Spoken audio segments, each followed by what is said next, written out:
रन्डीको छोरो एउटा टेडे हो यो रन्डीको छोरो रन्डीको छोरो भत्तो भाग रन्डीको छोरो बिगाडी गएका तिम्रोमा मान्छे घट्यो हो कन्ट्रोभर्सी हो तिम्रो चाहिँ जिरो भएको छ मलाई त म गेम खेल्नु मेरो जिरो भएको छ मेरो डग डेथ भएको छ मेरो म फुली बजाएर हाँसेर मैले बिताइरहेको म आफ्नै टेन्सनमा छु बुझ्यो नि मेरो घरमा मान्छे बितेको छ म मजाले खुलेआम जस्तो कि पहिला नाच गाना गरेर लाइभ खोलेर डान्स गर्थेँ नि त्यस्तो होइन अहिले पनि टेबल ठोकेर भन्छु लगाउँछ बाजी 2000 मान्छे अहिले ल्याउँछु म सिङ्गल बसेर लगाउँछ बाजी मसँग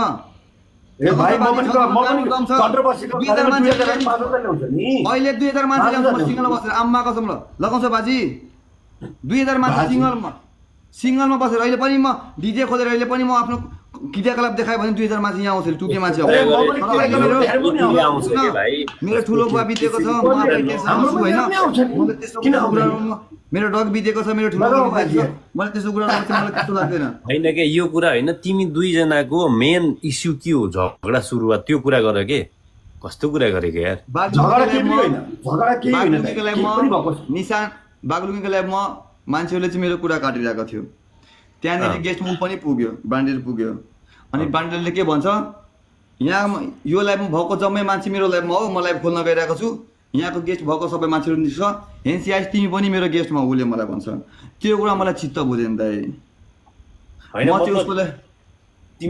अनि मैले उसलाई फोन गरेँ मैले उसलाई निशानको बारेमा हो यहाँ सुन्नु गेस्टमा गएर निशानले चाहिँ मलाई गाली गर्यो आमा लगाएर जुन निशान मेरो मोडेटर थियो र जुन निशानको बारेमा यसले नि ब्याकबाइटिङ गरेको थियो यसले मलाई भनेको थियो हेन्सी ब्रदर यही दुईटा मान्छेले तिमीलाई डुबाउँछ भनेर निशानको बारेमा र पारा भाइको बारेमा भनेको थियो तिमीले तिम्रो जन्मदिन आमाको कसम छ तिम्रो जन्मदिन आमा कसम छ यसले गाई खायो भने इमान घोट्यो भने तिम्रो कसैको आमा हो होइन तिम्रो आमा कसम तिमीले भनेको थियो यही निशानले तिमीलाई डुबाउँछ भनेर हो कि नै त्यो दिन तिमी मासु र भात खाँदै तिनीहरू दुईजना पक्षमा लागेर मलाई फोन गरेर मैले के भने तिमीले के भनेको फोन सुन तिमीले भनेको थियो तिमीले माफी माग्नु पर्छ त्यो लाइभमा भनेको थियो मैले केको माफी माग्ने तिमीले भनेको थियो ए सुन न मैले किन माफी माग्ने यसले दाइ कुरा घुमाइरहेछ मैले भनेको तिमीलाई यही दुईजना डोङ्छ सुन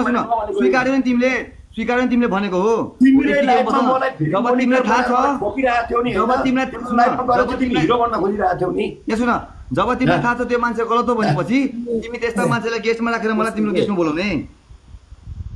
कोन मेरो गेस्टमा आउँदा के तिमी सानो हुन्थ्यौ मैले तिमीलाई गाली गरेको थिएँ ल भन सानोको कुरा हैन जुन मान्छे मेरो ठुलो गरेर नेता हो र यार जुन मान्छे मेरो लाइफमा हुँदाखेरि तिमीले भन्ने मान्छे हो हेन्सी तिमीलाई भोलि नभएपछि यो मान्छेले तिमीलाई डुबाउँछ मैले मिलाउनु पर्छ मिल्नु पर्छ भने यो मान्छेले तिमीलाई डुबाउँछ प्राइभेटमा फोन गरेर पहिले चोटि आमाको गाली किन गर्यो त मैले पनि बोलेको राम्रै कुरा त हो नि आमाको गाली पहिले चोटि बारमा आमाको गाली किन गरियो दाइ एउटा कुरा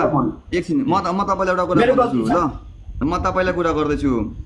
मैले तिम्रो आमाको गाली दिए तिमीले पनि मलाई आमाको गाली गर्यो फोन मैले सुरु गर्ने गरे WhatsApp मा गाली गर्न मैले सुरु गरे गाली गरे मैले तिमीलाई गाली गरेँ गाली भन्न तिमीले किन गर्न खोज्यौ तिमीलाई भ्युअर्स चाहिएको थियो उताको लाइभको सबै मान्छे मेरो लाइभमा आउनु म गेस्ट खोजिरहेको छु म हेन्सिएस तिम्रो गेस्टमा जाने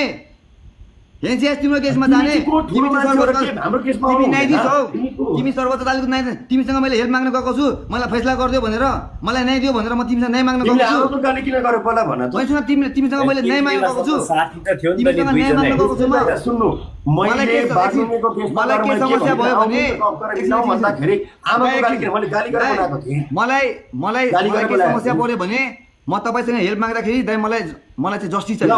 अनि तपाईँ दिनुहुन्छ मैले तपाईसँग हेल्प मागेको छुइनँ मलाई जस्टिस चाहियो भनेर मैले भनेको छुइनँ भने यसले चाहिँ मलाई बोलाउँछ त्यो पनि मेरो दुश्मनहरूलाई गेस्टमा राखेर त्यसपछि यसले पञ्चायती गर्ने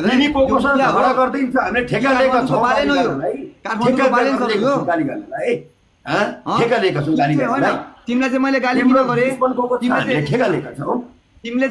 तिमीले चाहिँ मैले गाली गरेँ किन गाली गरेँ तिमीले चाहिँ गेस्टमा बोलाउनु मेरो दुश्मनहरूलाई राखेर जति जहाँनिर त्यसले मलाई ठोकिरहेको छ बागलुङको गेस्टमा गएर ठोकिरहेको छ तिमी मेरो साथी थियो भने तिमी त्यहाँ गएर खोइ एक शब्द पनि बोल्न सकिन तिम्रो लागि चक्रे तिम्रो लागि चक्रेलाई थुक फ्यालेदिएको जुत्ता पनि देखाएको चक्रेलाई दुईचोटि एकचोटि दुईचोटि गाई नखानु तर जहाँनिर मलाई अरू मान्छेले गाली गरेको थियो भने त्यो केसमा तिम्रो लागि के गर्यो तिम्रो लागि मैले चक्रेलाई ठोके तिम्रो लागि मैले बिउलाई ठोके तिम्रो लागि मैले भ्याकुदेलाई ठोके तिमी चाहिँ मेरो लागि के गर्यौ तिमी दुईजना तिम्रो लागि मिलेर चाहिँ गु खानु टोइलेटमा एउटा तिम्रो लागि चाहिँ मैले टोइलेटमा गएर गु खानु तिमी त अलरेडी पनिसमेन्ट गेम खेल्नको लागि त म त खेल्छु त म त punishment game खेल्ने मान्छे तिमी के हो। कु खान्छौ म त गेम खेल्ने मान्छे हो। अलरेडी कु त खाइसकेको छौ पनिसमेन्ट गेम गर्नु बेला म खेल्छु, म खान्छु, हात म पनि खान्छु, छिराएको छ गेम टाउको पनि छिराएको छ टोइलेटमा लगाउँछु। गिफ्टको लागि लगाउँछु। गिफ्टको लागि तिमी मेरो जस्तो गिफ्टको लागि हो म त गरिब मान्छे म त भिखारी हो यार। गर्छु नम्बर 1 भिखारी हो म तिमीलाई नि कसैले मनीगन हान्दियो भने नि तिमी मनीगनमा चाकरी गर्ने मान्छे हो सिधै हो म त भिखारी हो, गर्छु। मनीगनमा चाकरी गर्ने मान्छे हो तिमी नेपालको सबभन्दा ठुलो भिखारी म हो तिमी भ्युवर्स र गिफ्टरको अगाडिमा नि साथीभाइ इष्टमित्र कोही पनि हेर्दैनौ हैन तिमीलाई साथी बनाउनु भन्दा कसले गर्नु I swear to my mom, I swear to my dog. डगलाई धेरै माया गर्छु नि मेरो डगको कसम तिमी गिफ्ट र भ्युअर्सको लागि नि साथीभाइ कसैलाई पनि चिन्नु इष्टमित्र हो मलाई चाहिएको भ्युअर्स हो मलाई जहाँ पनिशमेन्ट राम्रो गेम आयो त असली औकातमा आयो मलाई चाहिएको तिमीलाई चाहिएको भ्युअर्स हो असली औकातमा आयो भ्युअर्स तिमी चाहियो किन म भिखारी हो म भिखारी किन अस्ति औकातमा आयो त आफैले भन्यो मलाई भ्युअर्स चाहियो भनेर स्वीकारिहाल्यो तिमी पब्लिकले बुझिगयो अनि के त पर्दैन पब्लिकले मलाई माया गर्नुहुन्छ आउनुहुन्छ गिफ्ट फाल्नुहुन्छ मेरो के तिमीलाई गल्ती? माया गर्छ तिम्रो तमासा हेर्न मात्र आउँछ पनिसमेन्ट जुन गर्छ नि टाउकोमा टोइलेटमा टाउको छिराउँछौ नि त्यो हेर्न गर्छु तिमीलाई म माया गर्छु गर्दैन तिमीहरूले। म गर्छु त्यो माया गर्दैनलाई माया भन्दैन माया गर्दैन भन्छ भने सुन न लाइफ एक्लै बसेको छ फाट्ने हो। भन्छ माया यहाँ सुन न हजुर दाइ।